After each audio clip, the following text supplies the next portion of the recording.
Hello and welcome back to our channel. So today in this video, we will be discussing about how you can verify your email on the Crunchyroll app. So without wasting much of our time, let's get straight into the video. First and foremost, all you need to do is simply open your Crunchyroll app.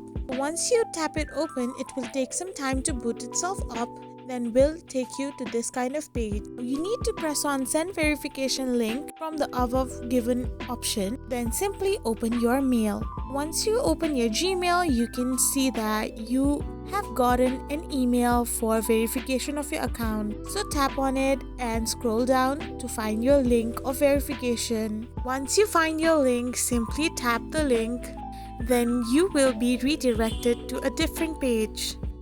So once you tap the link, your verification will be completed and your account will get verified. So this is how you verify your email on Crunchyroll. I hope you found this video helpful, so don't forget to hit that subscribe button and do give us a thumbs up. Thank you for watching.